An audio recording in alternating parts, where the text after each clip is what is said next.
Jazzcast Pros.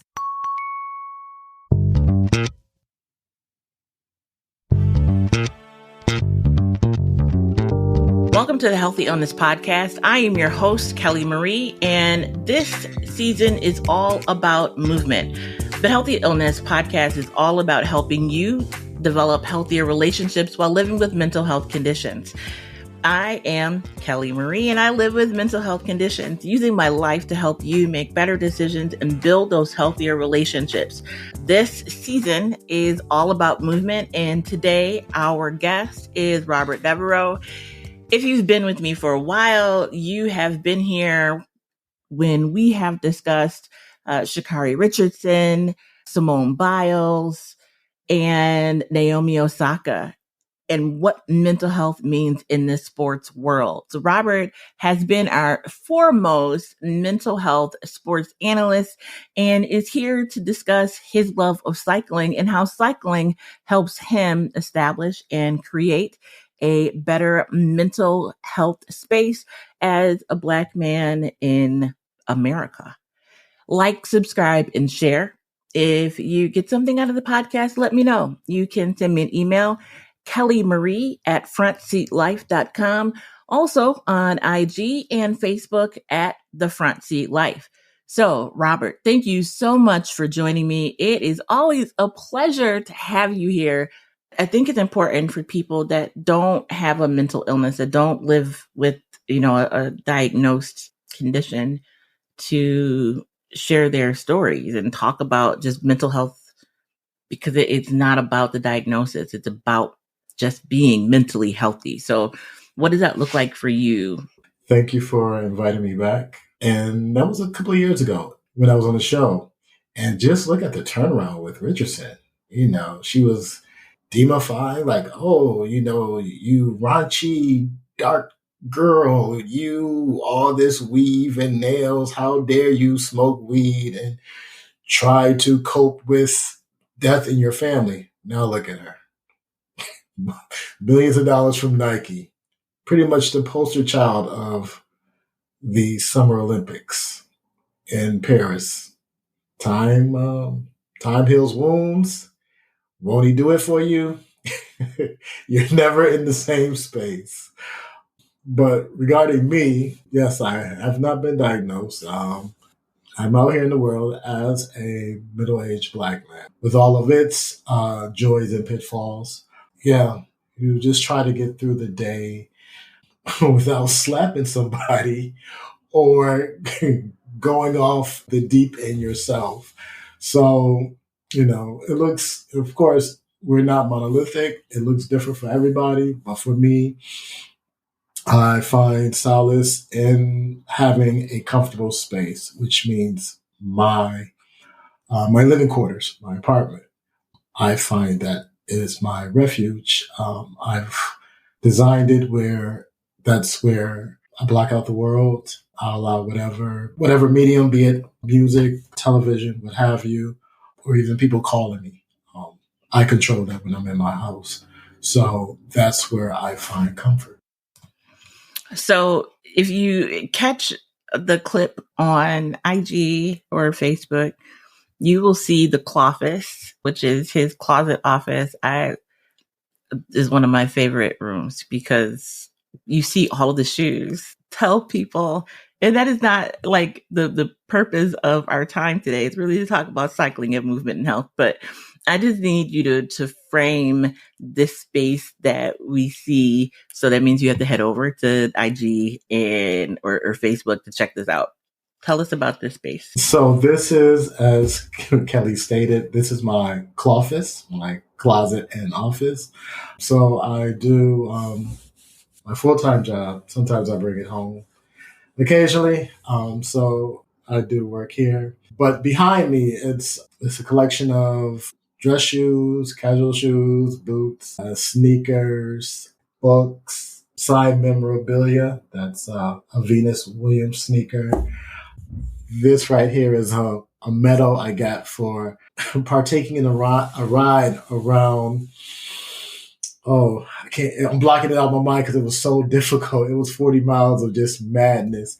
But that's one of those like, oh, you completed the route. But yeah, this is also, again, this is my closet. So I have a wardrobe closet off to the side. So in the morning time, I lay out my clothes for the day. Or, again, I got a mirror over here. So I'm like, oh, can I style on them today? Or, oh, I'm just going to just be a bum today. But this is the office where I make all those decisions. There's a sneaker that I don't wear. It's they're Air Force Ones. Yes, I'm a man of a certain age now. So wearing Air Force Ones look kind of, but you can wear what you want to wear. I'm into slippers now, like these smoking slippers now. It's like they're not conducive of walking like the streets of whatever city you live in. There's some old cool out shoes. So I have a couple pair back there that has a herringbone pattern, and then I have a plaid pattern. So I guess those would be my favorites. I feel, for lack of a better word, I feel handsome when I'm wearing them. So I like them. And so that really does lead into our conversation around mental health, right? Like I think we minimize the impact of what looking good does to a person's overall well-being.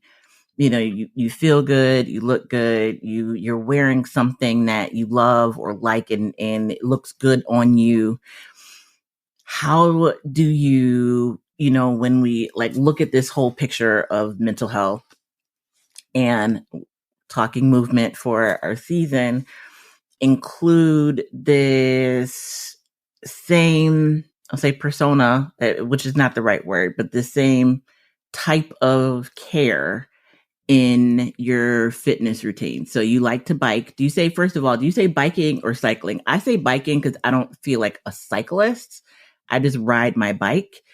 But what word do you use? And that's what we'll use for this episode. And then how does this nod to fashion translate to your biking or cycling space? I would say I'm a cyclist. No, I'm not cycling in the Pyrenees. I'm not battling for a yellow jersey in the Tour de France, but I would consider myself a cyclist. And some people might take issue to it because, again, they use a word and they're like, oh, that's a professional. But you're cycling. That's what you're doing. You're cycling through the streets or the countryside or through the park or what have you. So I would say cyclist. So I know that you have multiple kits and styles with which you cycle in. When you get dressed to ride, do you go through the same process that you do when you get dressed for work or play? Somewhat, because I don't have as many kits as I have footwear, but it depends on the time of day. If I'm going out for an early morning ride, when I say early morning, it'd be like 6, 7 o'clock in the morning in the summertime, or am I going out for a night ride? Will I be stopping somewhere? Will I be stopping off for a beverage? Or is it, am I cycling for physical fitness? So you named a couple different types of riding. So cycling, morning cycling with the intent to hey, I'm cycling, but my goal is to go catch some beers. So as far as my morning rides, especially on the weekends, that's when I ride with a group of fellas, the Afro Vela crew. We get together, do at least 20 plus miles. So what I wear in that ride, and depending on what part of town are we going to? Are we going to the South Towns, where it tends to be more inclines? Or are we going to the north, going towards Niagara County and Niagara Falls? That route is more flat. Again, what I'm wearing, depending on part of the day it is, constitutes what I'm wearing. And if I'm going to ride with, someone say, hey, let's catch a beer. And At the same time, we're riding a casual 15. I have on some clothes, but I will have on the riding shorts underneath. So how did you get into the space of cycling? What was the jump start? How did you say this is the space that I like? I would say around 2015, 2016. People familiar with this area, slow roll. Slow roll is a big to do. Slow roll, I think, has done a great job as far as introducing or reintroducing people to cycling and the thing of movement. And the one beautiful thing about slow roll is that it occurs in all parts of the city of Buffalo and the surrounding suburbs. So riding with groups of people, groups of 400 people sometimes, through neighborhoods, the safety of riding in that big group. And when I started, that's when they had police escort. So that's when I got back into cycling. I was using someone else's bike, and then the pandemic hit, and then that's when the cycling boom really occurred. And my friend wanted his bike back, so I had to give him his bike back, and I had to go purchase my own bike. And for those who ride and they haven't purchased a bike in some time, it's sticker shock. But you're talking about an investment. It was money well spent because, the pandemic it was a horrible time. We lost millions of people, because of that. But the silver lining out of it for me was this reintroduction of movement. I've never been to a slow roll. I've said I was going to go a couple times, but there's some anxiety there with all those people. And going by myself, even though I guarantee you, I probably know 50 people at any given slow roll. But let me go back before the pandemic. What was the benefit?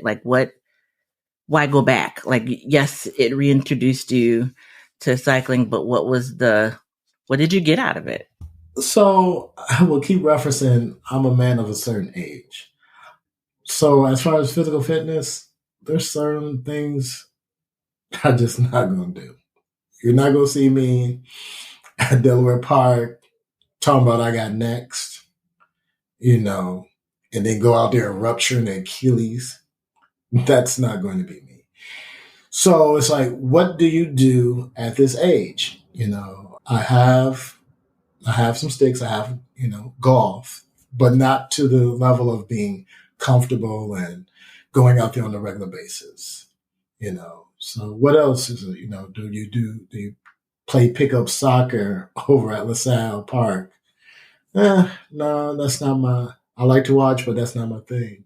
So what do you do at this age to, to stay fit? People go to the gym, but I'm not lifting 225, 40 times. That's just not my jam neither. So finding cycling and then saying, wow, I remember how to ride a bike and the freedom that it brings. So those two things brought me back to, I can stay fit. I can move. I feel like I'm still active to a certain degree. So yeah, that's why, I have a whole bunch of kits and helmets and cycling caps and, so yeah, that's why I'm there. So for me, there is, even though there's some anxiety for me when I go out, there's a freedom. I feel like that's the closest I could come to flying in my superhero comic book mindset. Do you share that sense of freedom when you're riding? People are in their cars are wild and they are disrespectful. But what's that emotional connection, if you will? So the one thing you touched upon is that, folks out there do not respect the bike lanes. They don't respect that, cyclists, you're sharing the road with them because it is illegal to ride on sidewalks. You have to ride in the street. So the adult part of me, I'm on guard. My head is on a swivel when I'm riding in certain neighborhoods because we are a car culture. So, this is not Amsterdam or Italy where, people are just riding bicycles all over the place. So that part makes it difficult.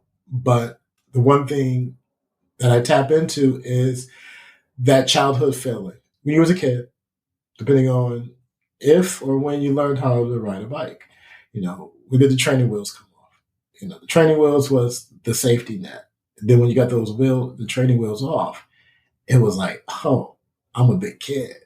I'm riding, and I'm riding without anybody holding the back of my seat. So that was a sense of freedom. It's like, look at me, I'm riding. Look at me, I can ride fast down the street. And then as you get older, you have a tribe. You all go on your bikes to other neighborhoods. How far can we go? Can we go 2 blocks over? Can we go 4 blocks over? Can we cross over that busy street? So I'm tapping into my youth because that was the joy of discovery, of being responsible, because I'm away from home base, but at the same time, I'm not riding in the middle of the street, So it was like a sense of discovery and sense of adventure. And I still feel that. Some of these rides I've made over the past few years, you ride, to these destinations in a car. But like the first time I rode to Niagara Falls and blew my wig back, I'm like, wow, I'm in Niagara Falls. I'm like, oh shit, I'm in Niagara Falls on a bike. And so it becomes, oh, let's try to get home. Let's get home before the lights come on. But it's that thing. It's like going into neighborhoods or going into areas where you normally jump in the car, get there in 10 minutes, 15 minutes, whatever. But you're getting there on a bicycle. And so for me, it taps into that youthful exuberance of discovery. That's incredible. And so how would you say cycling benefits or helps you manage your mental health? It allows me to disconnect because you're out and about. And even though earlier I said my house is my safe space and I can disconnect. But a lot of times your phone still getting alerts. New York Times is still alerting you that there's things going on in the world that it's sad, but it's the other brutal side of human nature. But when I'm on the bike, I don't have that. It's just some Christopher Cross, ride like the wind. You out there in the world and you cycling. There's no likes, there's no clicks, there's no 5-star rating. No one's like saying, oh, you ride, you suck. It's 1.5 stars. No, I'm out here riding. There's no judgment. You're one with the road. You're one in nature. Sometimes nature gets the best of you and you start to hurt, but you are out there in the world for a little bit. You control it. There's other things that may disturb your ride, be it an angry driver or a crazy pothole, or you go through a neighborhood and someone look at you side-eye.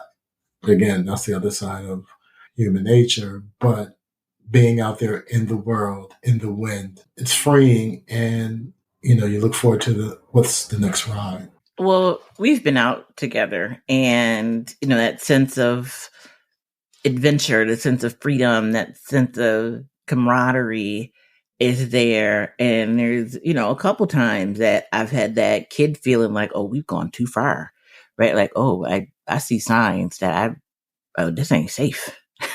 Like whistle and ride away. Just go that away. Right? But still showing up and not letting that take away from the space, just going and doing it in a safer place. what would you recommend to someone saying, all right, I want to incorporate more movement? I see this guy out here. He's a cyclist and he's not, Tour de France in it. He's just living his best life. Maybe I could try it too. Let me go get the clips and the shoes and the this and the what do you say to that person? In the words of Charlie Murphy doing Prince, shoot the J, shoot it.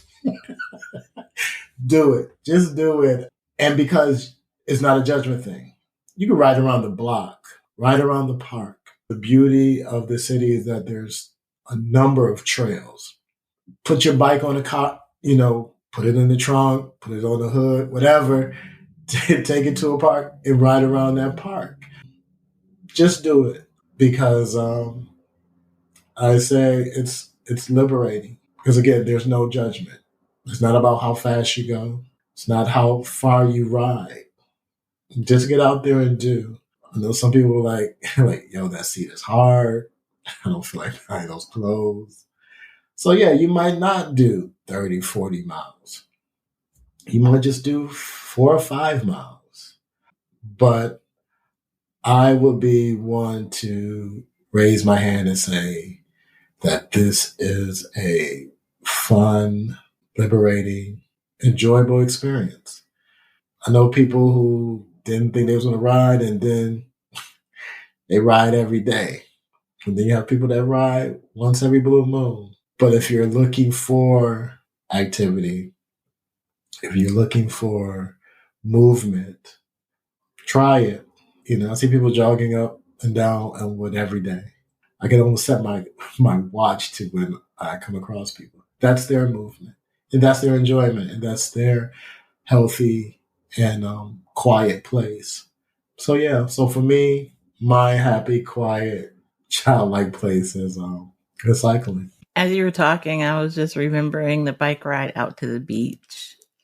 And that was just so cool. First of all, scary because we had to go on an underpass and it was a little dangerous. But being at the beach was like, yo, I rode my bike to the beach. Not a fancy bike. It was the old General. You know what I'm saying? The trusty dusty. That sense of awe. So, go ahead. So even with that, there's a naivety to it too, because it was like, you rode on Route 5? Yeah. It's like, that's Dead Man's Cove. Don't ride over there. But we did it. We did it. Went to the beach, had some coffee, did some Otis Redding and watched the tide roll in. But it's the movement. It's the enjoyment of it. And it's discovery. Like you said, it's discovery. And I think depending on how you view cycling or what is cycling for you, I'm saying this because I use it as an activity. Some people, that's their way of life. That's their mode of transportation. So they be like, I don't know what y'all talking about. It's hell trying to get to work on my bicycle. But some people was like, this is the life I choose. I'd rather do this than own a vehicle. I like this way of life. So I guess the one thing I will say about cycling also is no matter how often you do it, how far you ride, it gets in your blood. It gets in your blood, and the bike talks to you. It says, I haven't seen you in a while, old friend. I think it's time for us to go out. Yes, and that next day you wake up like, oh, that hurts. But the pain goes away. I will be the first one to tell you, it doesn't matter what seat you have. It doesn't matter what kind of cushion you have.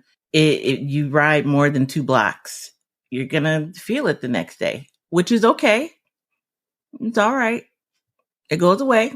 But the more you do it, the easier I think it becomes. The easier it becomes on the body. Thank you, Robert. Thank you for inviting me on, and hopefully gave a tiny insight into my movement, which I declare is cycling. Maybe I will call it cycling too. I feel like, to your point a little, bit earlier, because there are professionals out there that do this, me cycling, I don't see myself as one of those like really incredible people. I'm going to use a different word besides incredible, but like the stamina, the physicality, all of those things that it takes to be a cyclist.